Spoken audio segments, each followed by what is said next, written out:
नारायणजींच्या सांगण्यावरून इंद्राने कयाधूला सोडून दिलं आणि कयाधूने देवर्षी नारदांची शरणागती पत्करली। माझे पती येईपर्यंत मी तुमच्या सानिध्यामध्ये राहणार आहे आणि म्हणून देवर्षी नारद तिला घेऊन आपल्या आश्रमामध्ये गेले। देवर्षी नारदांचा आश्रम आहे, तिथे सतत वेदातील ऋचा गायल्या जातात, तिथे सतत भगवंताचं नामस्मरण केलं जातं, जिथे सतत भगवंताची आराधना केली जाते। आणि गर्भवती स्त्री गर्भवती असताना ज्या वातावरणामध्ये राहते तिच्या गर्भावरती ते परिणाम होत असतात। ते बालक आईच्या गर्भात जितक्या लवकर शिकतं तेवढं ते बाहेर आल्यानंतर शिकायला वेळ लागतो। गर्भसंस्कार आपण ज्याला म्हणतो ते फार महत्त्वाचे असतात।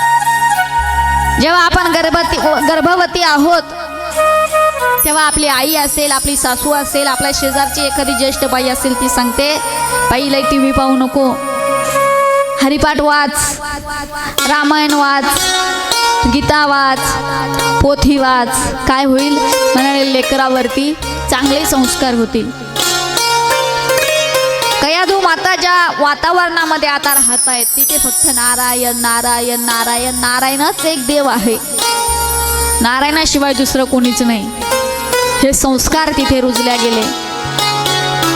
आणि देवर्षी नारदांच्या आश्रमामध्ये भगवान परमात्म्याचा फार मोठा भक्त जन्माला आला, हिरण्यकश्यपूचा चौथा पुत्र, ज्याचं नाव देवर्षी नारदांनी प्रल्हाद असं ठेवलं। भक्त प्रल्हादांचा जन्म झाला, इकडे हिरण्यकश्यपूचं तप सुरू आहे।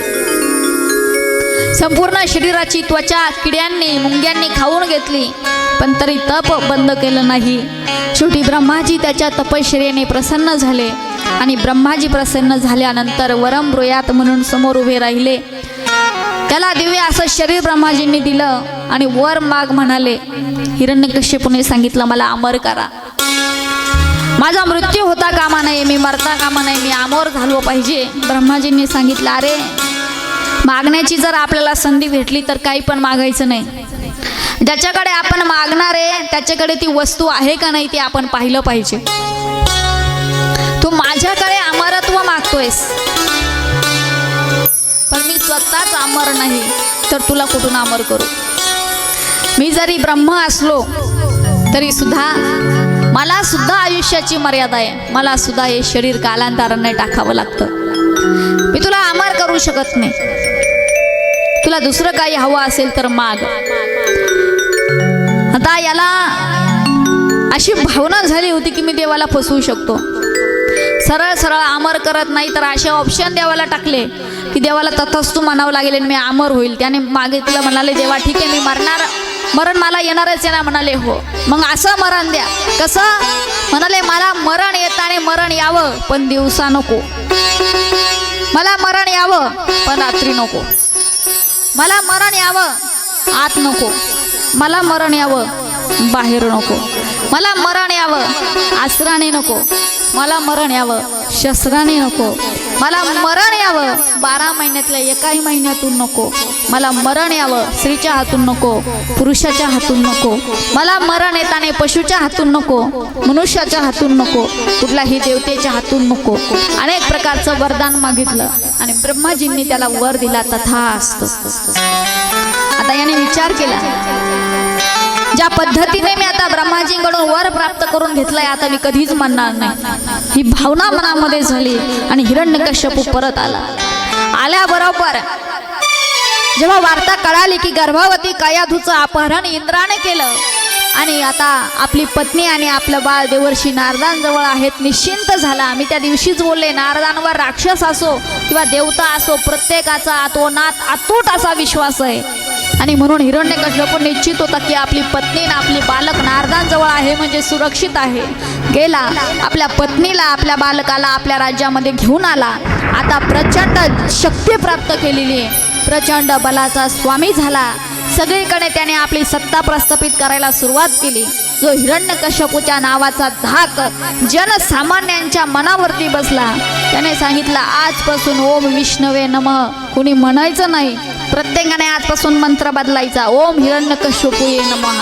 मीच देव आहे, मलाच देव म्हणायचं आणि माझंच भजन करायचं. जिथे जिथे नारायणांची मंदिरं होती त्याने त्या मंदिरांमधून नारायणांची प्रतिमा, नारायणांची मूर्ती हटवायला सुरुवात केली. तिथे आपल्या स्वतःची मूर्ती प्रस्थापित केली. जे त्याने अध्ययनाचे आश्रम सुरू केले तिथे सुद्धा धडे द्यायला सुरुवात केली की सगळ्यात मोठा देव कोण असेल तर हिरण्यकश्यपू आहे. तुम्हाला तारणारा कोण असेल तर हिरण्यकश्यपू आहे. तुम्ही त्याचीच आराधना करा, त्याचीच भक्ती करा, त्याचीच सेवा करा. सगळीकडे शिकवल्या जाऊ लागलं. सगळेजण हिरण्यकश्यपूला आता घाबरून राहायला लागले. दिवसागणिक दिवस पुढे सरकत गेले आणि हिरण्यकश्यपूंचा असणारा छोटासा पुत्र आता मोठा झाला. याला आता शिकवलं पाहिजे, अध्ययन दिलं पाहिजे. म्हणून दैत्यगुरु शुक्राचार्यांचे जे पुत्र आहे षंड आणि मर्क त्यांच्याकडे शिकण्यासाठी याला पाठवलं. हा गुरुकुलामध्ये फक्त प्रल्हाद जेव्हा शिकण्यासाठी गेले त्याने जेव्हा शिकवावं ओम हिरण्यकश्यपूये नमः, हिरण्यकश्यपू हा सगळ्यात मोठा देव आहे, हिरण्यकश्यपूची सेवा करा, हिरण्यकश्यपूच्या सत्तेनं जगत चालतं. पण भक्त प्रल्हादांना जे संस्कार गर्भामध्ये झालेले होते, जे नारदजींची शिक्षण होती, त्यांना त्याला भक्त प्रल्हादांना माहीत होतं की हिरण्यकश्यपू देव नाही, ते तर माझे पिताश्री आहेत. खरा देव जर कोण असेल तर नारायण आहे. शरण जाण्यासाठी योग्य कोण असेल तर नारायण आहे. जगत कोणाच्या सत्तेनं चालत असेल तर ते नारायणांच्या सत्तेनं चालतं. पण हे माझ्या गुरुवर्य माझ्या पिताजींच्या अधीन असल्या कारणाने जे पिताजींनी सांगितलं तेच आम्हाला शिकवतात. गुरुजी शिकवून गेले की यांनी वेगळाच पाठ भरवायचा मुलांचा. गुरुजींनी शिकवलेला हिरण्यकश्यपू फार मोठी देवता यांनी सांगायचं. गुरुजींनी सांगितलं ते खोटं आहे. हिरण्यकश्यपू काय फार मोठी देवता नाही, हिरण्यकश्यपू माझे वडील आहे. तुम्ही काही सांगितलेलं त्यांचं ऐकू नका, तुम्ही नारायणाचा जाप करा. मुलांनी पुन्हा भक्त प्रल्हादांचं ऐकावं आणि नारायण नारायण नारायण करावं. गुरुजींनी पुन्हा यावं, पुन्हा यांना रागवावं, पुन्हा शिकवावं. आपला पुत्र बराच कालावधी झाला गुरुकुलामध्ये अध्ययनासाठी गेला, म्हणून किती अध्ययन झालं हे बघण्यासाठी षंडवर्कासहित भक्त प्रल्हादाला दरबारामध्ये बोलावलं हिरण्यकश्यपूने. जेव्हा दरबारामध्ये आपल्या गुरुवर्यांसहित भक्त प्रल्हाद आले तेव्हा हिरण्यकश्यपूने विचारलं काय शिकून आलास. याने सांगितलं नारायण नारायण नारायण. नारायण हीच एक मोठी देवता आहे, नारायणाशिवाय काहीच नाही. सगळं जगत नारायणाच्या सत्तेनं चालतं, म्हणून नारायणाचं नामस्मरण करा. पिताश्री नारायणांची उपासना करण्याचे अनेक साधनं आपल्या शास्त्रामध्ये सांगितले. त्यामध्ये नवविधा प्रकारची भक्ती सांगितली. श्रवणम, कीर्तनम, विष्णू स्मरणम, पादसेवनम, अर्चनम, वंदनम, दास्य, सख्य आणि आत्मनिवेदनम या 9 प्रकारे नारायणांची भक्ती करता येते. त्यांच्या गुणांचं श्रवण करा, त्यांच्या गुण मुखाने गा, मनामध्ये त्या विष्णूचं स्मरण करा, भगवान विष्णूंची पाद्यपूजा करा, त्यांची अर्चना करा, त्यांची पूजा करा. नाहीतर भगवंताबरोबर मैत्री करा, नाहीतर भगवंतासाठी आपलं आत्मसमर्पण करा. 9 प्रकारची भक्ती सांगितली पिताश्री. 9 प्रकारे त्या नारायणाची भक्ती करता येते. जेव्हा आपलाच पुत्र आपल्या राज्य दरबारामध्ये उभा राहून आपल्या शत्रूचे गुणगान करतो. हिरण्यकश्यपूला क्रोध आला आणि हिरण्यकश्यपूने एक नजर त्याच्या गुरुवर्यांकडे टाकली आणि षंड मर्क भीतीने थरथर कापायला लागले की ज्या हिरण्यकश्यपूने सगळीकडे सांगितलंय की त्या विष्णूचं नाव घ्यायचं नाही, आज त्यांचाच पुत्र त्यांचीच गुणगान गातोय. षंडवर्काने आणखी एक संधी मागितली आणि पुन्हा प्रल्हादजींना घेऊन गेले. आणखी काही कालावधी गेला. इकडे हिरण्यकश्यपूने तोपर्यंत सगळीकडे आपली सत्ता प्रस्थापित केली, देवता लोकांना पराजित केलं. इंद्राची नगरी, इंद्राचं साम्राज्य सगळं काही आपल्या साम्राज्यामध्ये त्याचा समावेश केला. सगळीकडचा राजा झाला. आता देवतांना सुद्धा मी हरवलं. पुन्हा एकदा भक्त प्रल्हादाला घेऊन शंडमर्क दरबारामध्ये आले, परंतु भक्त प्रल्हादाने काही आपला हेका सोडला नाही. भक्त प्रल्हाद सतत त्या भगवंताचं नामस्मरण करू लागला. नारायण श्रीमन्नारायण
संकीर्तनामध्ये रंग झाले. वारंवार प्रयत्न करूनही, वारंवार समजावून सांगूनही भक्त प्रल्हादांचा निश्चय ढळाला नाही. म्हणून भक्त प्रल्हादांना आपल्या शत्रूचं नाव घेतो आहे, म्हणून स्वतःच्याच पित्याने भक्त प्रल्हादाला मारण्यासाठी 11 प्रयोग केले. भक्त प्रल्हादाला उंच टेकडीवरून खाली लोटून दिलं. भक्त प्रल्हादाला उकळत्या तेलामध्ये घालून मारण्याचा प्रयत्न केला. भक्त प्रल्हादांना विषारी नागांचा दंश करवला. हातीच्या पायाखाली चिरडून मारण्याचा प्रयत्न केला. अनेक प्रयत्न केले.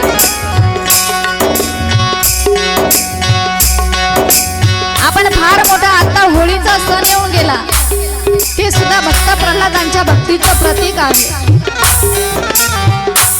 हिरण्यकश्यपूची भगिनी आहे होलिका. तिला वरदान आहे की अग्निदेव हे सर्व भक्ष्य आहेत, पण अग्निदेव त्या होलिकेला जाळू शकत नाही. सगळे प्रयोग झाले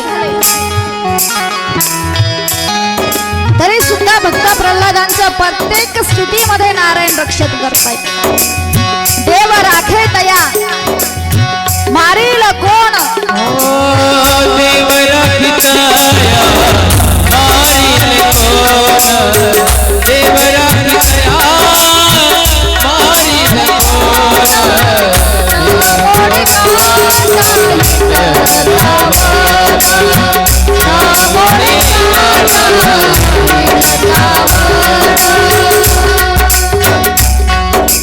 हिरण्यकश्यप अनेक अभ्यामध्ये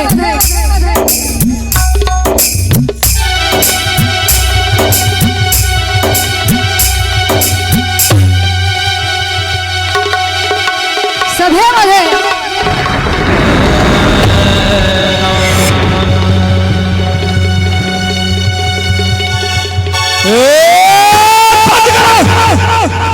अरे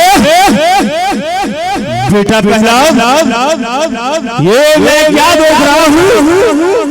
तुझे मैंने मना किया था मेरे राज्य में किसी प्रकार का कोई यज्ञ कोई हवन इत्यादि कीर्तन मंडली कुछ नहीं होगा, और तू ये क्या कर रहा है?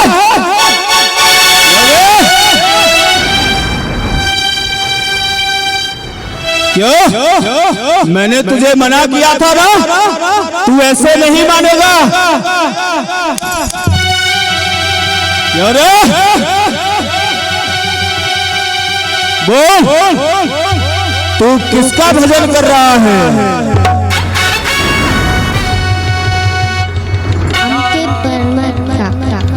क्या कहा? अपने परमात्मा का। वारे वाह पहला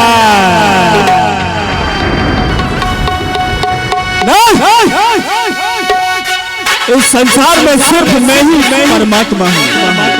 देख ले मेरी ओर, अरे मेरा हो जा, मेरा हो जा। ये राजपाट सब तेरा है और मुझको तू जगदीश समझ, ये ताज तख्त सब तेरा है। अरे तू क्या कह रहा है अपने परमात्मा का? ए मूर्ख, तुझे ये नहीं पता तेरा परमात्मा और तेरी आत्मा सब कुछ मैं हूँ रे। क्या? मैं ही ब्रह्मा, मैं ही विष्णु, मैं ही शंकर कहलाया हूँ। ये 3 लोक 14 भवनों में मैं समाया हूँ। बेटा बोल, कहाँ है तेरा परमात्मा? मेरे बीच में। ओहो, तेरे परमात्मा को कहीं जगह नहीं मिली तो तेरे मेरे बीच में आके छुप गया। वारे वाह परमात्मा, बोला आज इस परमात्मा को एक ही मुष्टिका में समाप्त कर दूंगा। ये ले, ये संभाल। हर हर महादेव। नहीं आया, नहीं आया वो मेरे भैंसे, ये उसकी माया आई है। मेरी मुष्टिका से मरने को ये उसकी छाया आई है। क्यों रे? नहीं है? बोल, कहाँ तेरा परमात्मा? इसमें घर में है। ओहो, कभी कहता है आपके मेरे बीच में है, कभी कहता है इस खम्भे में है। क्या तेरा परमात्मा इस खम्भे में छुपा है? तो ठीक है, मैं इस खम्भे को ही समाप्त किए देता हूँ। हर हर महादेव।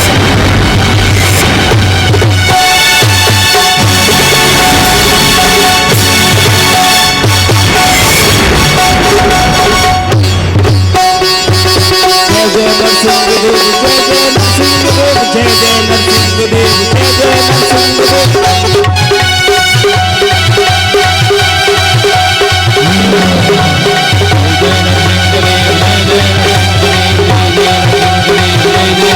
जय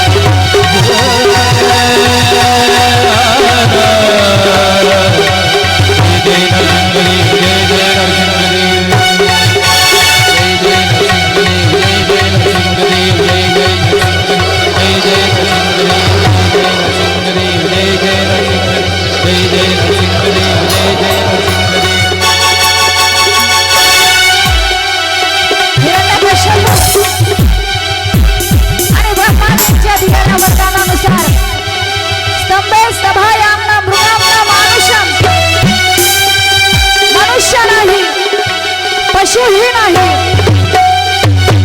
अस्त्र नाही, शस्त्र नाही, दिवसही नाही आणि रात्रही नाही. सायंकाळच्या वेळेला 12 महिन्यातील एक मास नाही. पाठीवरती आडवा धारण केला आणि आपल्या हाताच्या दिव्य अशा नखांनी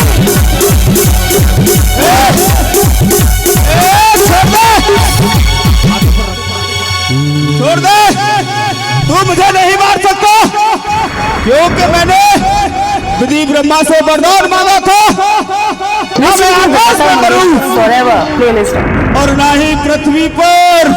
कैसे मारेगा रे? तो देख ले मेरी ओर, ना तू आकाश में है और ना ही पृथ्वी पर, तू मेरी इन विशाल जंगाओं पर है ना. मैं फिर भी नहीं मरूंगा, क्योंकि मैंने वरदान मांगा था, ना मैं नर से मरूं और ना ही सिंह से. कैसे मारेगा रे? तो देख ले, मेरी ओर देख, मेरे और देख, ना मैं नर हूं ना मानव, मैं हूँ सिंह. मैं फिर भी नहीं मरूंगा. मैंने वरदान मांगा था, ना मैं घर के बाहर मरूं और ना ही घर के अंदर. देख, तू ना घर के अंदर है ना घर के बाहर. मैंने तुझे तो चौकट पे अपने जंगा पे दिया है. मैं फिर भी नहीं मरूंगा, क्योंकि मैंने वरदान मांगा था, ना मैं अस्त्र से मरूं और ना ही शस्त्र से. देख, मैं तुझे अस्त्र से भी नहीं मारूंगा और शस्त्र से भी नहीं मारूंगा. अपने हाथों की नाखून से मैं तुझे मारूंगा. नहीं, मैं फिर भी नहीं मरूंगा, क्योंकि मैंने वरदान मांगा था, हे ब्रह्मा के बनाए हुए 12 महीनों में से किसी भी महीने में नहीं मरूंगा. कैसे मारेगा रे? सुन ले, ये 12 महीनों में से 13वां महीना है अधिक मास. मारेगा, नहीं छोड़ेगा. छोड़ दे.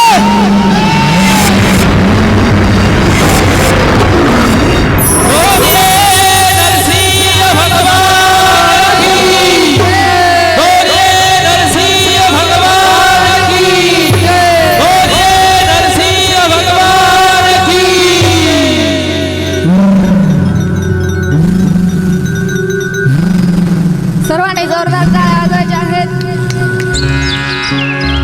नरसिंह भगवान परमात्म्याने हिरण्यकश्यपू नावाच्या राक्षसाचा वध केला, परंतु हिरण्यकश्यपूला मारण्यासाठी भगवान परमात्म्याला एक आगळं वेगळं स्वरूप धारण करावं लागलं. भगवान नरसिंहाचा क्रोध शांत होत नाही आणि म्हणून भगवान नरसिंहाचा क्रोध सगळे देवता घाबरले. कोण समोर जाईल आणि क्रोध शांत करेल? माता लक्ष्मी सुद्धा जायची तयारी दाखवत नव्हत्या. कुठलीही देवता जायला तयार नाही. शेवटी देवतांनी भगवान परमात्म्याचा लाडका भक्त, ज्याच्यासाठी भगवान परमात्म्याने आगळं वेगळं स्वरूप धारण केलं, भक्त प्रल्हाद नरसिंहांजवळ गेले आणि त्यांचा क्रोध शांत झाला. आता ते घाबरले, जाऊ द्या. आणि नरसिंह भगवान परमात्म्याचा क्रोध शांत झाला. आपल्या भक्ताला आपल्या जवळ घेतलं. बोलिए नरसिंह भगवान की जय.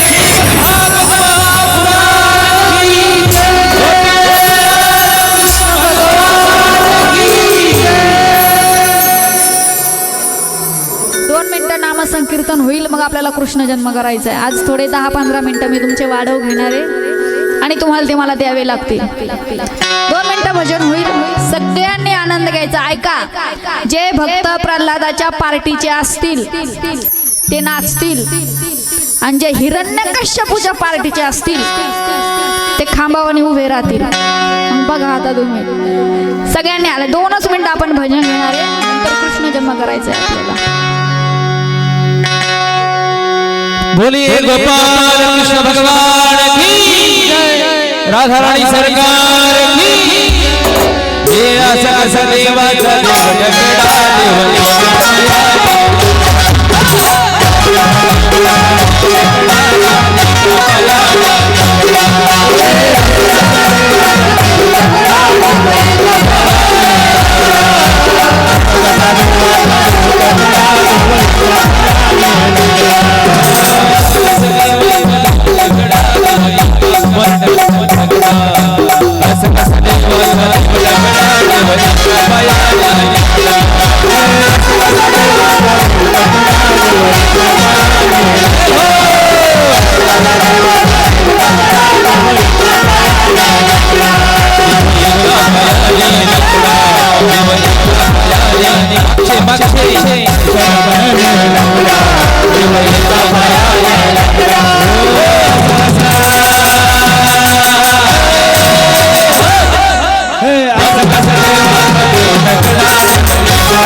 भिक्षमणबाई एक जननी भिक्षमणबाई एक जननी भिक्षमणबाई एक जननी भिक्षमणबाई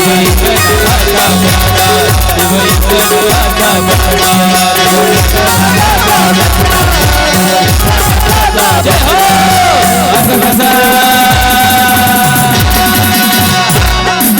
गोपाल कृष्ण भगवान की जय, राधा रानी सरकार की जय, असा कसा देवाचा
खूप छान.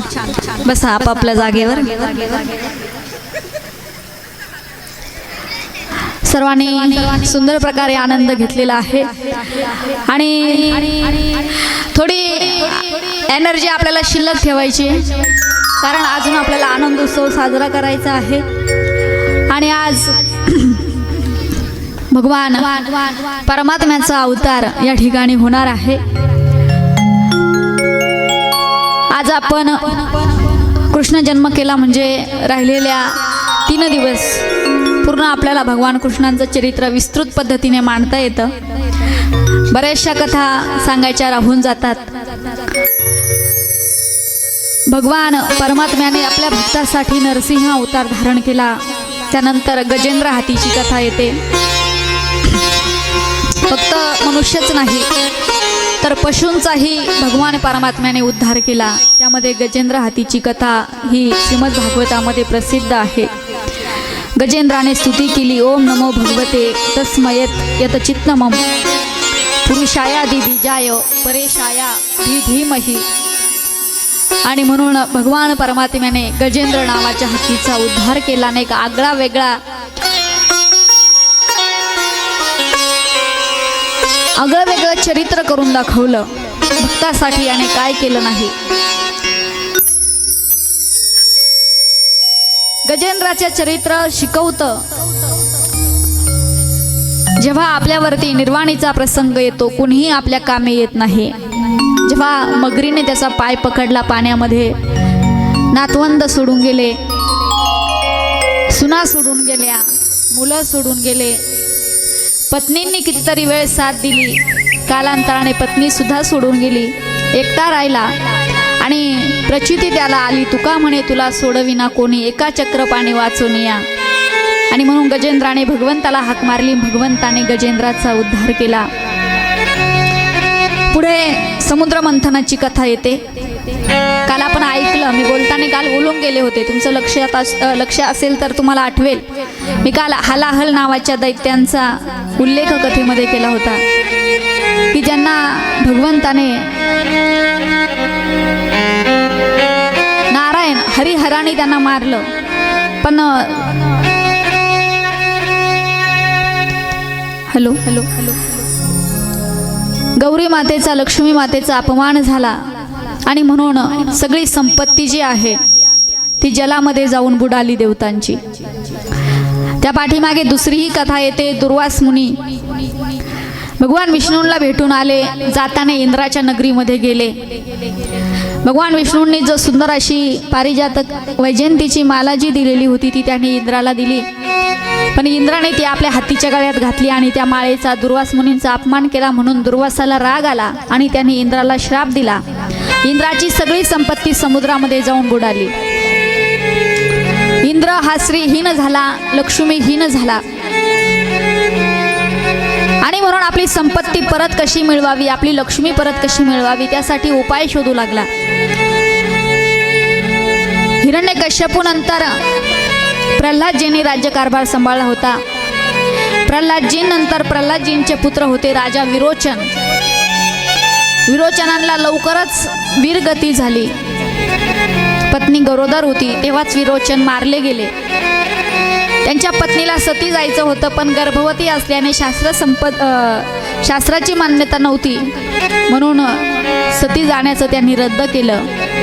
आणि पित्याच्या मृत्यूनंतर ज्यांचा जन्म झाला परमप्रतापी राजा बळी,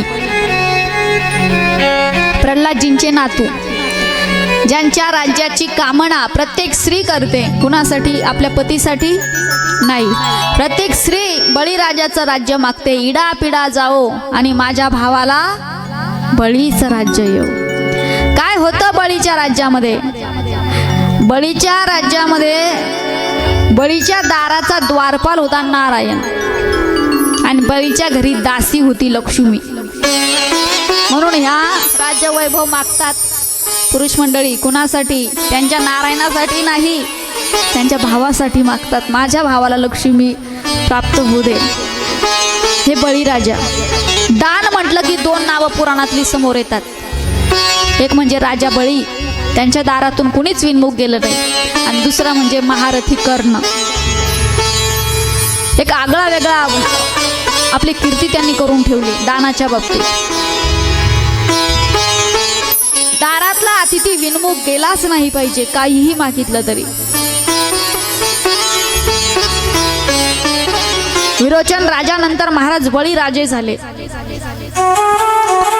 आपल्या आजोबांचे संस्कार आहेत बळीराजांवरती प्रल्हादजींचे.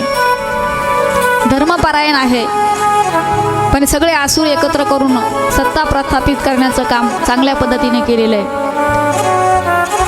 पण दैत्यांचे गुरु आहेत शुक्राचार्य. हिरण्यकश्यपू गेल्यानंतर शुक्राचार्यांना एका गोष्टीचा जरा पश्चाताप झाला की माझ्याकडे जर आज अशी एखादी विद्या असती ज्याने मेलेला मी जिवंत करू शकलो असतो तर मी याला परत जिवंत केलं असतं. म्हणून संजीवनी जी विद्या आहे, संजीवनी नावाची विद्या, ती प्राप्त करण्यासाठी त्यांनी भगवान शंकरांची तपश्चर्या केली. संजीवनी विद्या प्राप्त करून घेतली. इंद्राची संपत्ती बुडाली. तेव्हाचे राजे बळीराजा होते. संपत्ती जर बाहेर काढायची असेल तर गुरूंनी सांगितलं तुम्हाला समुद्राचं मंथन करावं लागेल तेव्हा संपत्ती बाहेर येईल. आता मंथन, आत्ताच्या स्त्रियांना मंथन म्हणजे माहीत आहे पण मग करायची वेळ नसली. आमचं मंथन डायरेक्ट मिक्सरच्या भांड्यात भुर्र का निघलं लोणीवर. आमच्या जुन्या आज्या मंथन करायच्या. छोटं कमी दूध असलं तर बादलीतच रवी घ्यायचा. मंथन करण्यासाठीचं साहित्य रवी, दोरी आणि ओढणारे दोन हात, इकडून एक हात आणि इकडून एक हात, आणि ते मंथन करायचं तेव्हा लोणीवरती येतं. समुद्राचं मंथन करायचं ठरलं. त्यासाठी 2 पार्ट्या लागतील म्हणून बळीराजाला विनंती केली, ज्या समुद्रातून रत्न प्राप्त होतील, जी संपत्ती प्राप्त होईल ती वाटून घेऊ. आणि म्हणून समुद्र मंथन करण्याचं ठरलं. एका बाजूला देवता, एका बाजूला राक्षस, असुर समुदाय. समुद्राचं मंथन करायचंय म्हणजे रवी तेवढा लागेल म्हणून मंदराचल पर्वत त्या ठिकाणी आणला, ज्याला मेरू म्हणतो आपण. मेरू पर्वत तिथे आणला. दोरी मोठी लागेल म्हणून वासुकी नावाचा सर्प आला आणि समुद्राचं मंथन सुरू झालं. पण समुद्राचं मंथन करत असताना तो मेरू पर्वत समुद्राच्या रसातळाला म्हणजे बुडायला लागला. म्हणून भगवान परमात्म्याने तिथे एक आगळा वेगळा अवतार धारण केला, कासवाचं स्वरूप धारण केलं आणि आपल्या पाठीवरती तो मेरू पर्वत घेतला आणि देवतांचं कार्य सुखरूप पद्धतीने पार पडलं. हा झाला भगवान परमात्म्याचा कच्छ अवतार. बोलिये कच्छप भगवान. आणि देवतांची त्या समुद्राच्या मंथनातून एकूण 14 रत्न बाहेर आले. त्यामध्ये पहिलं रत्न बाहेर आलं विष, त्यानंतर कामधेनू, उच्चश्रवा नावाचा घोडा, ऐरावत नावाचा हत्ती, कौस्तुभ नावाचं रत्न, एक कल्पवृक्ष, अप्सरा बाहेर आल्या, लक्ष्मी माता, वारुणी देवी आणि शेवटी धन्वंतरी भगवान आले अमृताचा कलश घेऊन. आसुर अमृताचा कलश घेऊन पळून गेले आणि असुरांनी जर अमृत प्राशन केलं तर ते अमर होतील आणि मग देवतांचं अवघड होईल. म्हणून भगवान परमात्म्याने पुन्हा तिथे एक अवतार धारण केला. त्या अवताराचं नाव आहे मोहिनी अवतार. पुढे मोहिनी अवतारानंतर भगवान परमात्म्याच्या वामन अवताराची कथा येते. बळीराजाला 100 यज्ञ करण्याचा शुक्राचार्यांनी आदेश दिला. 99 यज्ञ पूर्ण झाले आणि शेवटचा यज्ञ सुरू होता. आता हा जर यज्ञ पूर्ण झाला तर मग मात्र बळीराजाला कोणी आवरू शकत नाही. देवतांचं अवघड होईल. देवतांच्या पक्षासाठी आदिती मातेने व्रत करून वामन भगवंताला आपल्या पोटी मागवून घेतलेलं होतं. ते वामन भगवान परमात्मा त्या बळीराजाच्या यज्ञामध्ये आले. बळीराजाकडून संकल्प ओतून घेतला आणि 3 पावलं भूमी दान मागितली. पहिल्या पावलामध्ये संपूर्ण ब्रह्मांड व्यापलं, दुसऱ्या पावलामध्ये संपूर्ण पृथ्वी व्यापली आणि बळीला प्रश्न केला, आता 3रं पाऊल कुठे ठेवू? बळीराजाने आपलं मस्तक झुकवलं आणि 3रा पाऊल भगवान परमात्म्याने बळीराजाच्या मस्तकावरती ठेवला आणि बळीला पाताळामध्ये नेऊन घातला. पण बळी हा भगवान परमात्म्याचा भक्त आहे, दानामध्ये मागा हटला नाही. म्हणून भगवान परमात्म्याने द्वारपाळाचं रूप धारण केलं आणि बळीराजाच्या द्वारामध्ये द्वारपाळ झाला. अनेको वर्ष नारायणांची लक्ष्मीने वाट पाहिली, नारायण प्रभू परत आले नाही. म्हणून नारदजींकडे चौकशी केली, सगळं कळालं. लक्ष्मीने सुद्धा एका दाशीचं रूप धारण केलं आणि बळीराजाच्या दरबारामध्ये गेली, पाताळामध्ये काम मागितलं. काम करायला लागली. खूप दिवस झाले. आशानेच दिवाळीनंतर भाऊबीजेचा जो दिवस आहे, पाडव्याच्या दुसऱ्या दिवशीचा दिवस उजळला. आजच्या दिवशी बहीण भावाला ओवाळते आणि म्हणून लक्ष्मी मातेने त्या दासी रूपात असलेल्या लक्ष्मीने बळीराजाला विचारलं, मी तुम्हाला ओवाळू का? बळीराजाने सांगितलं, मलाही बहीण नाही, तू मला ओवाळ. तिने ओवाळलं. आता ओवाळणी म्हणून तुला काय पाहिजे, बोल काय हवंय? तिने सांगितलं, तुम्ही मला सगळं द्याल, मला दुसरं तिसरं काहीच नको, पण तुमच्या द्वारामध्ये जो द्वारपाळ उभा आहे ना तेवढा माझं मला देऊन टाका. बळीराजाने विचारलं, तू कोण आहेस? तिने आपलं खरं स्वरूप धारण केलं. ज्या अर्थी ही लक्ष्मी आहे त्या अर्थी आपल्या द्वारामध्ये द्वारपाळ बनून दुसरा तिसरा कुणी नाही तर नारायण भगवान परमात्मा उभा राहिलेला आहे. म्हणून बळीराजा कृतकृत्य झाले आणि भगवान परमात्म्याचा हा वामन अवतार झाला. त्यानंतर भगवान परमात्म्याने पुढचा अवतार धारण केला, मत्स्य अवतार. जेव्हा प्रलयाची वेळ आली, सत्यव्रत नावाचे राजे त्यांना मास्याच्या रूपामध्ये भेट दिली. मास्याचं स्वरूप विशाल विशाल विशाल होत गेलं. एका पात्रातून दुसऱ्या पात्रात, दुसऱ्या पात्रातून दुसऱ्या पात्रात असं करता करता समुद्रही त्या मास्यासाठी कमी पडू लागला. तेव्हा सत्यव्रताने प्रार्थना केली, कोण आहात? प्रभूंनी मत्स्य रूपामध्ये दर्शन दिलं आणि सत्यव्रताला सांगितलं, आता प्रलय येणार आहे, ही जीवसृष्टी नष्ट होणार आहे. म्हणून सप्तऋषींना सांगून काही बीज सोबत घे, पशूंचे अनेक जोडे सोबत घे आणि रात्री जेव्हा प्रलय येईल समुद्र मार्गाने प्रवास करायला सुरुवात कर, मी तुझ्या रक्षणासाठी तिथे हजर होईल.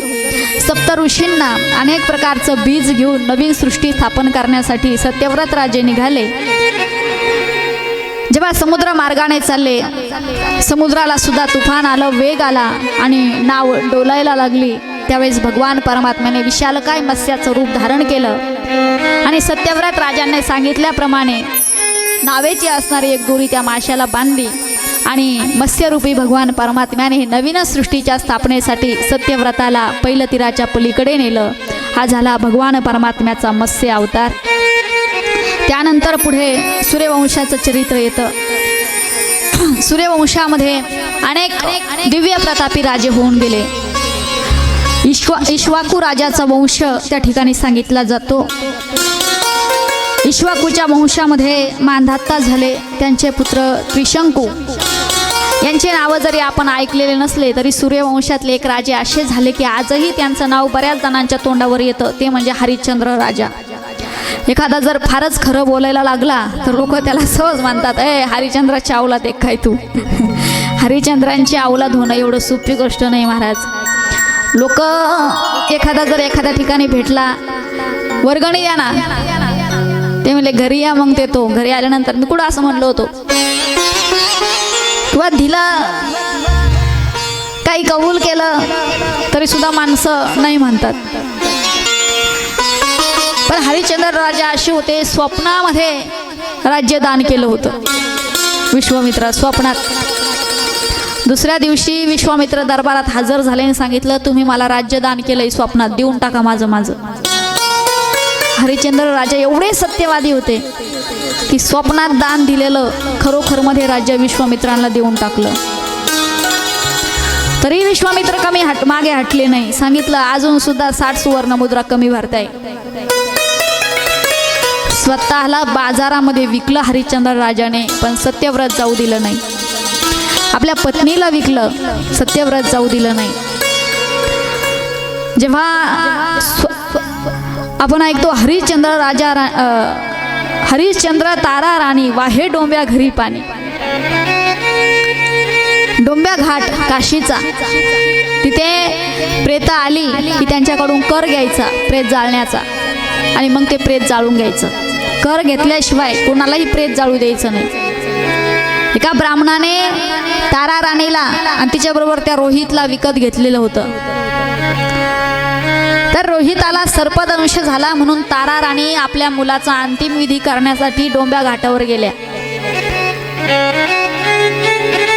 पण आपलं सत्यव्रत जाऊ द्यायचं नाही म्हणून स्वतःच्या मुलाचा अंत्यविधी करण्याचा कर मागावा लागला हरिश्चंद्र राजाला आपल्या तारा राणीकडे. विश्वामित्राने एवढा त्रास दिला हरिश्चंद्र राजाची, एवढी परीक्षा पाहिली की तुम्हाला सांगते, एखादा अट्टल दरोडेखोर असू द्या, आत्ताच्या काळात सुद्धा अट्टल दरोडेखोर असू द्या, दगडाच्या काळजाचा माणूस असू द्या, गुन्हेगारीमध्ये 1 नंबर असू द्या, त्याला समोर बसून जर हरिश्चंद्र राजाची कथा विस्ताराने सांगितली ना, त्याच्या मनात विचारीन, मला आता विश्वामित्र भेटायला पाहिजे होता, त्याला दाखवलंच असतं. एवढा त्रास दिला, एवढा छळ केला, पण सत्यव्रत जाऊ दिलं नाही. हे सूर्यवंशी राजांचं वैशिष्ट्य होतं. ती रीत होती, जीव गेला तर चालन पण एखाद्याला दिलेलं वचन गेलं नाही पाहिजे. रघुकुल रीत सदा चली आई, प्राण जाई पर बचन लगाई.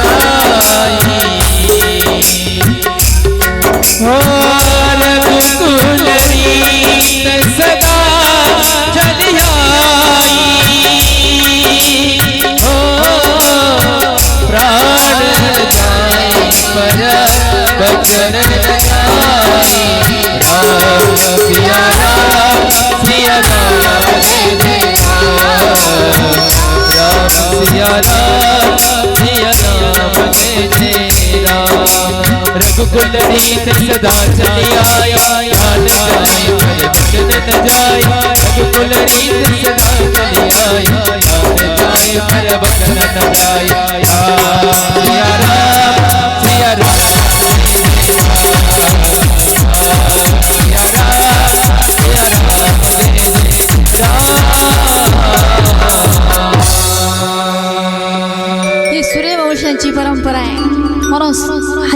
राजांची कीर्ती आजरा अमर झाली. प्रत्येकाला हरिश्चंद्र राजा माहिती आहे. भगवान परमात्म्याने रोहिताला पुढे जीवनदान दिलं आणि रोहिताच्या वंशामध्ये राजा सगर जन्माला आले. सगरांना 2 पत्न्या, एकीपासून एक पुत्र झाला, दुसरीपासून मांसाचा गोळा तिच्या उदरातून बाहेर काढण्यात आला. त्याला आकार नव्हता पण जीव होता, म्हणून ऋषींनी त्याचे तुकडे तुकडे केले. असे त्याचे 60,000 तुकडे झाले. त्याच्यामध्ये प्राण ओतले आणि त्या 60,000 जणांनी यज्ञाचा घोडा पकडला आणि कपिल मुनींच्या आश्रमामध्ये नेऊन बांधला. आपण कालच कपिल मुनींची कथा ऐकली. साधूंवरती नाव यावं म्हणून तिथे नेऊन बांधला. आता दुसऱ्या पत्नीचा जो पुत्र आहे त्याचं नाव आहे असमंजस, म्हणजे त्याला काही समजत नाही, तो असमंजस. तो घोड्याच्या शोधार्थ गेला तेव्हा घोडा कपिल मुनींच्या आश्रमाजवळ दिसला. हे 60,000 जण पुन्हा गेले आणि कपिल मुनींवर आरोप घेऊ लागले. कपिल मुनींना राग आला, डोळे उघडले, नुसतं असं तिरक्या नजरेनं पाहिलं. 60,000 जणांची बिना सरपणाची जागेवर राग झाली. आपले भाऊ जळाले हे बघितलं असमंजसाने आणि कपिल मुनींच्या चरणावरती नतमस्तक झाले, क्षमा याचना केली. माझ्या भावांचा उद्धार कसा होईल सांगितलं. गंगेला आणावं लागेल तेव्हा उद्धार होईल. तेव्हा गंगा कुठे होती? ब्रह्मदेवाच्या कमंडलूमध्ये. गंगेला आणण्यासाठी असमंजसाने तपश्चर्या केली, गंगा आली नाही. असमंजसाचे पुत्र होते महाराज अंशुमन, त्यांनी तपश्चर्या केली तरी गंगा आली नाही. अंशुमनाचे पुत्र होते राजा दिलीप, दिलीपाने तपश्चर्या केली तरी गंगा आली नाही. आणि दिलीपांचे पुत्र आहेत महाराज भगीरथ, भगीरथाने तपश्चर्या केली. 4 पिढ्यांनी तपश्चर्या करावी लागली तेव्हा गंगा प्रसन्न झाली आणि या भूतलावरती आली. गंगेचं इथे येण्याचं कारणच आहे पितरांना मुक्ती देणं, आस्थी विसर्जन. म्हणून आजही सगळ्या नद्यां शक्यतो म्हणण्यापेक्षा आपण आस्थीच्या प्रवाहित करतो त्या गंगा नदीतच केल्या जातात, कारण गंगेचं अवतरणच त्या कार्यासाठी झालेलं आहे. पुढे याच वंशात सौदास नावाचे राजे झाले. त्यांच्याकडे वशिष्ठ, आश्मक, मूलक, त्यानंतर दशरथ, पहिले दशरथ, त्यांचे पुत्र एडविड, त्यांचे पुत्र खटवांग. खटवांग राजांचं चरित्र आपल्याला माहिती आहे. 1 तास उरला खटवांग राजाशी, आपल्याला तेवढा पण उरलेला नाही, त्याच्यामुळे आपण थोडेसे पुढे चाललोय. खटवांग राजा, खटवांग नंतर दीर्घबाहू, दीर्घबाहूनंतर रघु, रघु नंतर अज, अज नंतर दशरथ. दशरथांना 4 पुत्र राम, लक्ष्मण, भरत, शत्रुघ्न. राम प्रभूंना 2 पुत्र लव आणि कुश. लवाच्या वंशाच्या विस्ताराची कथा माहिती कुठे मिळत नाही, पण कुशांच्या वंशाच्या विस्ताराची माहिती उपलब्ध आहे. तिचा कुशाच्या वंशाचा विस्तार पुढे सांगितलेला आहे. नंतर सुरू होते चंद्रवंशाची कथा, ज्या पवित्र वंशामध्ये रामचंद्रांचा जन्म सूर्यवंशी आणि भगवान कृष्णांचा जन्म चंद्रवंशी. चंद्राच्या वंशामध्ये भगवान श्रीकृष्ण प्रगट झाले. चंद्र आणि बृहस्पतींची पत्नी तारा यांना पुत्र प्राप्त झाला, ज्याचं नाव आहे बुध. बुधाचा पुत्र आहे पुरुरवा. याचमध्ये ययाती, रंतीदेव आणि पुढे चंद्रवंशाचा उद्धार झाला. परीक्षिती राजा विचारतात, राजन, कृष्ण जन्माची कथा मला विस्ताराने ऐकायची आहे. कोणत्या कारणाने परब्रह्माने चंद्रवंशामध्ये कृष्ण अवतार धारण केला? आत्तापर्यंत संपूर्ण अवतारांच्या कथा तुम्ही मला सांगितल्या. अनेक अवतार देवाने धारण केले, ज्यामध्ये काही अंश रूपाने होते. अवताराचे 6 विभाग पडतात: अंश, अंशांश, कला, आवेश, पूर्ण आणि परिपूर्ण. आत्तापर्यंत तुम्ही मला 5 प्रकारचे अवतार सांगितले, पण परिपूर्णतम अवतार जो झाला त्या भगवान श्रीकृष्णांच्या अवताराची कथा मला विस्तृत रूपाने ऐकायची आहे. कोणत्या कारणाने भगवान श्रीकृष्णांनी कारागृहामध्ये अवतार धारण केला? परिपूर्णतम अवतार होता, पण जन्म अशा ठिकाणी घेतला का? जीवनामध्ये एवढा संघर्ष भगवान कृष्णांनी एक आदर्श प्रस्थापित करण्यासाठी स्वतः सहन केला. ते संपूर्ण कथा मला ऐकायची आहे. परीक्षिती राजा म्हणतात, कथितो वंश विस्तारो भवता सोम सूर्ययो राज्ञामचो वंशाण चरितम परम अद्भुतम. मला ते अद्भुत चरित्र सांगा. आणि म्हणून कृष्ण अवताराची कथा प्रारंभ होते. पृथ्वीला भार झाला दैत्यांचा, पृथ्वीवरती ओझं झालं. पृथ्वीने गोमातेचं स्वरूप धारण केलं आणि ब्रह्माजींजवळ गेल्या. ब्रह्माजी सर्वांना घेऊन क्षीरसागरी राहत असणाऱ्या नारायणांकडे गेले आणि नारायणांनी सर्वांना आश्वस्त केलं की देवकीच्या गर्भी येईल भगवान, आनंद सर्वासी करील तो. तुम्ही सगळ्यांनी पुढे जा आणि माझ्या अवताराची तयारी करा. काही देवता गोपाळ झाले, काही देवता गवळणी झाल्या, काही ब्रजातील लता झाल्या, काही ब्रजातील वृक्ष झाले. भगवान परमात्म्याला येण्याच्या अगोदरच भगवान परमात्म्याच्या स्वागताची सर्व तयारी झाली.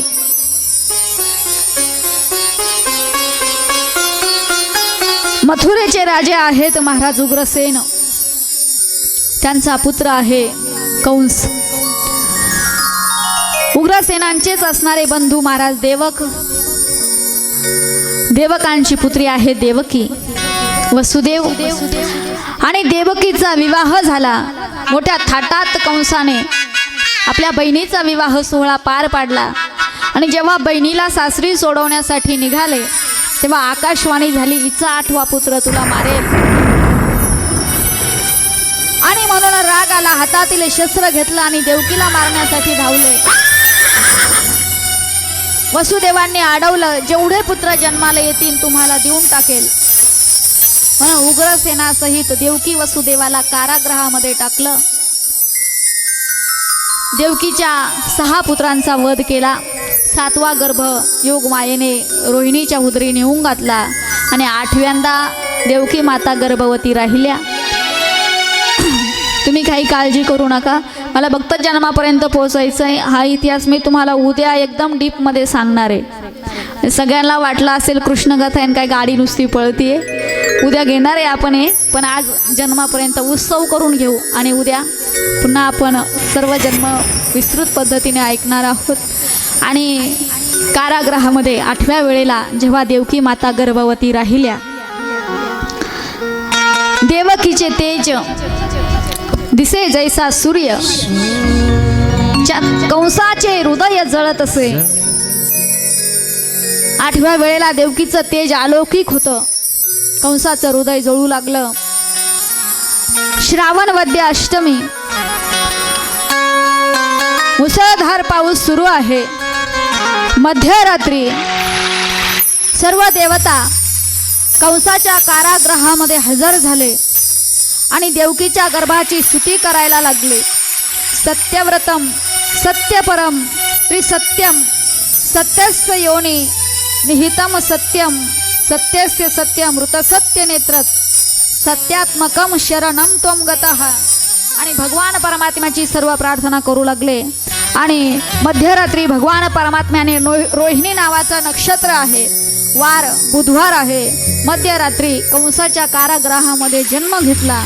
आणि तेवढ्या रात्री वसुदेवजींना सांगितलं, मला इथे ठेवू नका, गोकुळाला घेऊन जा. वसुदेवजींनी टोपलीमध्ये घेतलं, नेऊन घातलं आणि योगमायेला घेऊन पुन्हा कारागृहामध्ये आले. योगमायेला मारण्याचा प्रयत्न केला कंसाने. तिने सांगितलं तुझं लागी वधी उपजला मजा आधी. इकडे दुसऱ्या दिवशी यशोदेची प्रसूती झाली, कुणालाही कळलं नाही.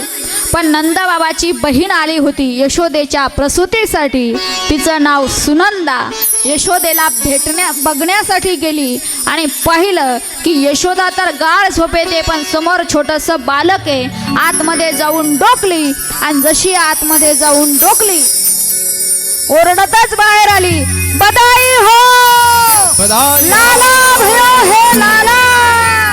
आणि सगळीकडे त्या ठिकाणी आनंद उत्सव सुरू झाला. आता भगवान परमात्म्याचं आगमन या ठिकाणी होईल. मगाशी बरेच जण आपल्यामध्ये बरं का भाऊ, इथले बरेच जण हिरण्यकश्यपूच्या पार्टीचे तुम्ही पाहून घ्या. मागचे मागचे मागचे मागचे हे काय हालत नव्हते, पुढचे आहे. पण आता पार्टी चेंज झालेले. कंसाची पार्टी ने कृष्णाची पार्टी. मग तुम्ही ठरवायचं आता तुम्ही कोणाचे. सुंदर अशी झाकी भगवान कृष्णांची आपल्या समोर येत आहे. प्रत्येकाने कृष्ण जन्माचा आनंद या ठिकाणी घ्यायचा आहे. स्वागतम कृष्णा सुस्वागत कृष्णा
मस्त टोपलीमध्ये आणि गोकुळाला आलेले आहेत. आणि नंदबाबाजींची दाढी जेवढी आपल्याला काळी दिसते एवढी काळी नव्हती बरं आधी. पांढरी दाढी होती, पांढरी. पण म्हातारपणे पुत्रप्राप्ती झाली ना आनंदामध्ये नंदबाबाजी की दाढी फिर से काली हो गई. भगवान परमात्मा आल्यानंतर करामती व्हायला सुरुवात झाली आणि सगळीकडे आनंद झाला. सगळे गोकुळवासीय नाचू लागले, गाऊ लागले, आनंद व्यक्त करू लागले. टोकरीतून काढून घ्या. आपण सर्व आता गोकुळवासीय झालेलो आहोत आणि आपल्या नगरीमध्ये आता कृष्ण कन्हैया लाल आलेले आहेत. सर्वांनी आता आनंद घ्यायचा आहे आणि सगळ्यांनी डोलायचंय. जो नाचणार नाही त्याला शेजारच्याची शपथ. बघा आता शेजारी कोण आहे तुमच्या. किती सांगू मी सांगू कोणाला, सांगू कोणाला. आज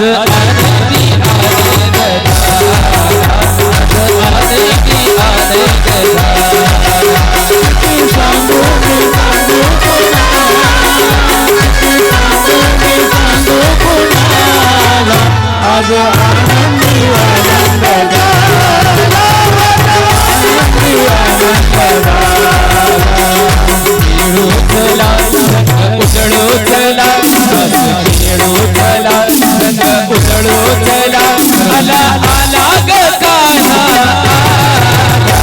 आज आनंदी आनंद झाला, आज आनंदी आनंद झाला, आज आनंदी आनंद झाला, आज आनंदी आनंद झाला.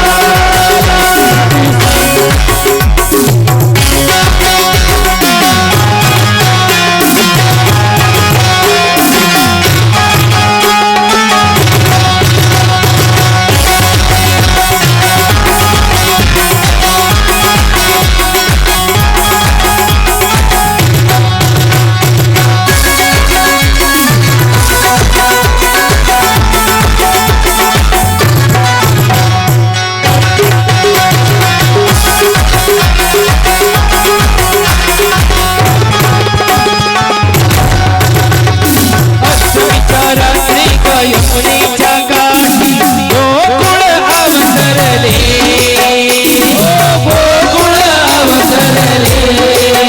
हा गोड हसो गाण्यात नाचू गाऊ कानात पैंजण थरथरले, पैंजण थरथरले. गोपी आल्या नटून, राणा दिसतो उठून, गोपी आल्या नटून, सात सकाळी गोपाळ आज आनंदी आनंद झाला, आज आनंदी आनंद झाला, आज आनंदी आनंद झाला, आज आनंदी आनंद झाला. किती सांगू मी सांगू कोणाला, किती सांगू मी सांगू कोणाला. आज आनंदी आनंद झाला, आज आनंदी आनंद झाला, आज आनंदी आनंद झाला.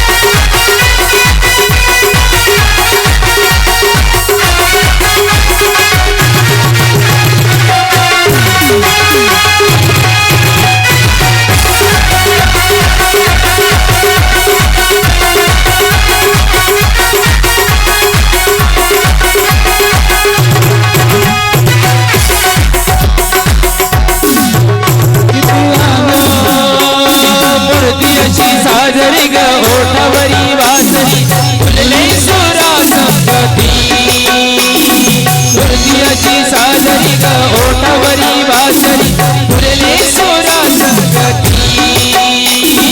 कोणी म्हणा गोविंद, कोणी म्हणा गोपाला, कनला नावे किती. दिसतो उठून गोपी आल्या नटून, राणा दिसतो उठून गोपी आल्या नटून, सकाळी गोपाळ आज आनंदी आनंद झाला, आज आनंदी आनंद झाला. किती सांगू मी सांगू कोणाला, किती सांगू मी सांगू कोणाला. आज आनंदी आनंद झाला, आज आनंदी आनंद झाला, आज आनंदी आनंद झाला, आज आनंदी आनंद झाला.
पडती सडे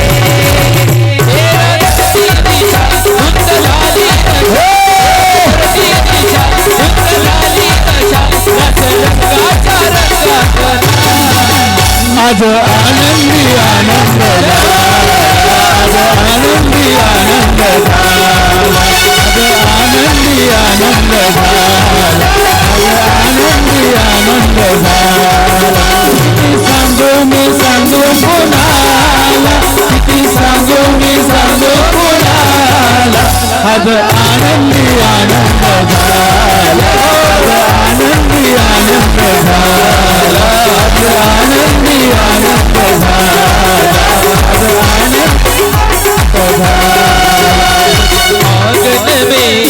आंगन में बज रही आज बधाई, आंगन में बज रही आज बधाई. ओ सो सवार बधाई लोगो, सो सवार बधाई, सो सवार बधाई लोगो, सो सवार बधाई. नंद जी के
खूप आनंद घेतला. सर्वांनी एकदा जोरदार टाळ्या वाजवा आपल्यासाठी. उद्या महिला मंडळींसाठी एक विशेष सूचना द्यायची आहे. आज सुंटवडे आणले का? कोणी कोणी नाही आणले त्यांनी वर बोट करा. नाही आणले नाही, मग कोणी कोणी आणले त्यांनी वर बोट करा.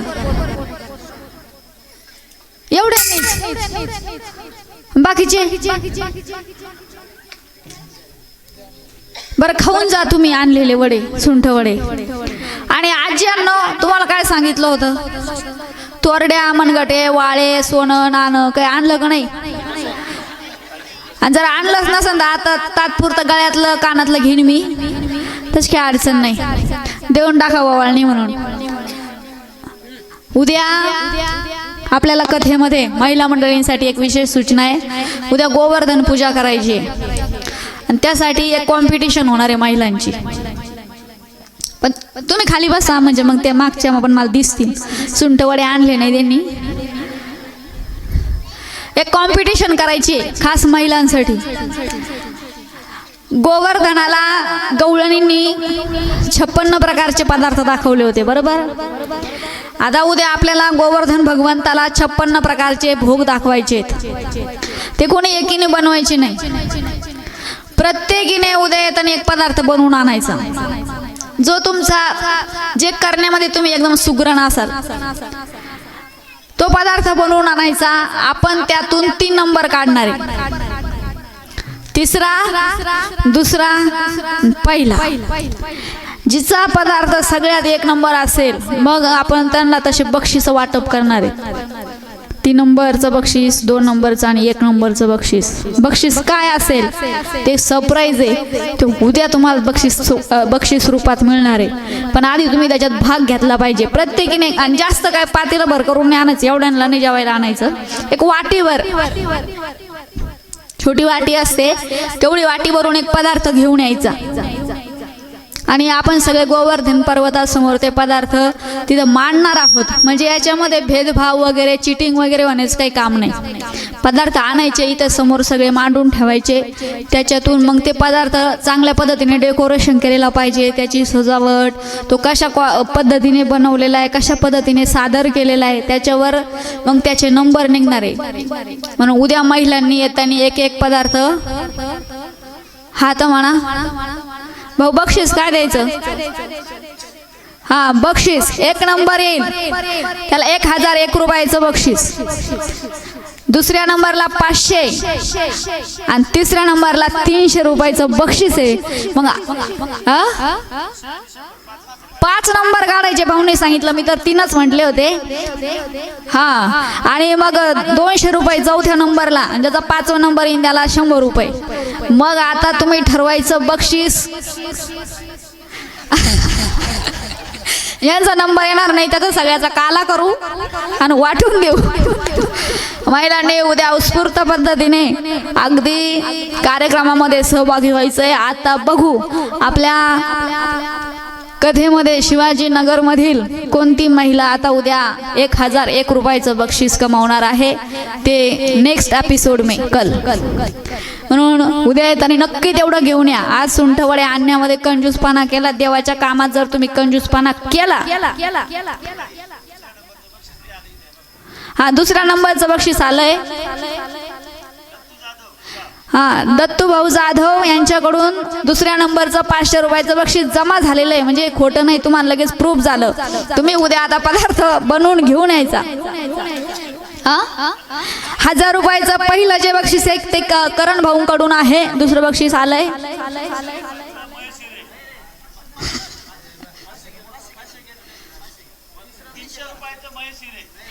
₹300 रुपयाचं जे बक्षीस महेश भाऊ हिरे यांच्याकडून 300 रुपयाचं बक्षीस आलेलं आहे. 200 रुपयाचं चौथं बक्षीस संजय भाऊ लोंढे यांच्याकडून जमा झालेलं आहे. आता शेवटचं 5वंच राहिलं, देऊन टाका कोणतरी. नवनाथ भाऊ शिंदे 100 रुपये. आबा बक्षीस आजच जमा झालंय. महिला मंडळी तुमच्यापेक्षा जास्त उत्सुकता आम्हाला आहे. आता कोणता पदार्थ आम्हाला खायला भेटणार आहे? हे बाकीचे आले, पण 1000 रुपयाचं काय? पहिलं बक्षीस भाऊ 1000 रुपये जमा करा बरं. लगेच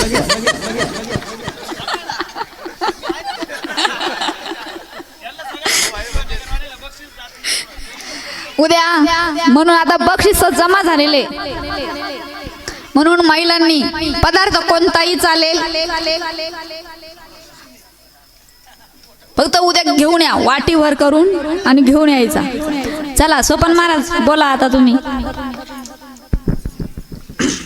रामकृष्ण हरी. मातृपितृ पुण्यस्मरण सोहळ्याच्या निमित्ताने चालू असलेला अखंड श्रीमद संगीतमय भागवत ज्ञान यज्ञ कथा या कथेतील आजच्या 4थ्या दिवसाचं ज्ञानयज्ञ सोहळा खूप आनंदाने, मोठ्या उत्साहाने या ठिकाणी साजरा झालाय. या ठिकाणी कथाकार हरिभक्तपरायण भागवताचार्य सुरेखाताई टेके महाराज, कृष्णप्रिया वारकरी शिक्षण संस्था वारीक तालुका कोपरगाव यांच्या माध्यमातून आपल्याला 4थ्या दिवसाचं अमृत रसाळपान आपल्याला ऐकायला मिळालंय. अतिशय सुंदर आज भगवान श्रीकृष्ण भगवान परमात्माचा जन्मदिवस आज या ठिकाणी झालेला आहे आणि म्हणून खूपच आनंद आहे. सगळीकडे आज गोकुळ झालेला आहे, बरोबर. आणि आज प्रत्यक्ष भगवान गोपालकृष्ण जन्माला आलेत आणि त्या ज्या कथेमध्ये आलेत त्या सुरेखाताईंच्या मुखारविंदातून आणि ज्यांच्या माध्यमातून आले तो गायकर परिवार, या सगळ्यांसाठी एकदा जोरदार टाळ्या आपण सगळ्यांनी वाजवाव्यात. या कार्यक्रमासाठी विशेष उपस्थिती सामाजिक, राजकीय, आध्यात्मिक क्षेत्रातून जे मान्यवर या ठिकाणी उपस्थित आहेत यांचं गायकर परिवाराच्या माध्यमातून आपलं सर्वांचं सहर्ष स्वागत. आज कृष्ण जन्मासाठी अतिशय सुंदर लेकरू बघा ना, ते किती गोड बसलंय, ते आहे ना, किती गोड बसले, खेळता येते अजून बघा, ते खेळता येते. आणि या ठिकाणी दोघंही पात्र अतिशय सुंदर आहेत. जगन्नाथ पाटील आमच्या ताईसाहेब परिसरामध्येच राहतात, उत्सुक आहेत. उद्यासाठी सुद्धा त्यांनी आधीच सांगितलं, पण आधीच बुकिंग झालंय त्याच्यामुळे मी पण काही करू शकत नाही. वेळेवर काही भेटत नाही, नंतर भरपूर आहेत, पण आनंद आहे. आणि हा सगळा आनंद आमच्या रिंकू भैयाच्या माध्यमातून हा आपल्याला मिळतोय. सुंदर या ठिकाणी बघितलं आपण, प्रल्हाद नृसिंह अवतार आपण बघितला, हिरण्यकश्यपूचा वध बघितला. या सगळ्या गोष्टी आपल्याला नवीन उपक्रम आपल्याला बघता येत आहेत. आणि म्हणून या ठिकाणी आता लगेच आरतीला सुरुवात होईल. आज आरतीसाठी विशेष मान्यवर म्हणून या ठिकाणी मध्य रेल्वे मुख्य तिकीट परीक्षक श्री योगेश डी सुडके साहेब हे या ठिकाणी उपस्थित आहेत. ते सध्या नाशिक रोड रेल्वे स्टेशन या ठिकाणी उपस्थित आहेत. आणि आम्हा सर्वसामान्यांसाठी खूप मदत ते प्रत्येक वेळेला करतात. कोणती अडचण असली ते करतात. ते जोडीसह या ठिकाणी आले आहेत. मी आदरणीय सुडके साहेबांना विनंती करतो की आपण पुढे यावं. ताई साहेबांना विनंती आपण पुढे यावं. उर्वरित मान्यवर सगळे आपण सुद्धा सर्वांनी आरतीचे यजमान या ठिकाणी उपस्थित राहावं. आपल्या हातून आरती होईल. चला चला चला चला आरतीचे यजमान सर तुम्ही वरती जा.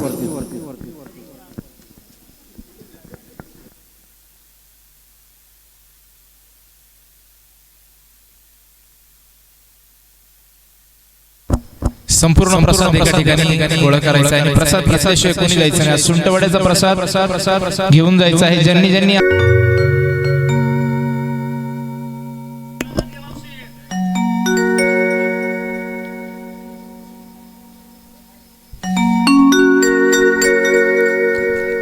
कर्पूर गौरव करुणावतार संसार सारा भुजगेंद्रहार सदा व्यसतो हृदयारविंदे भवानी सहितो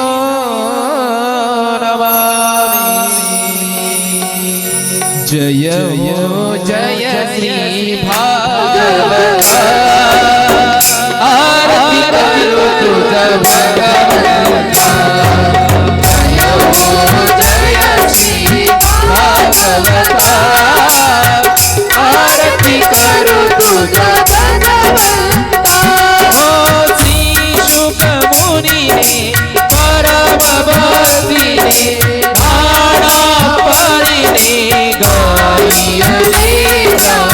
हरि चरित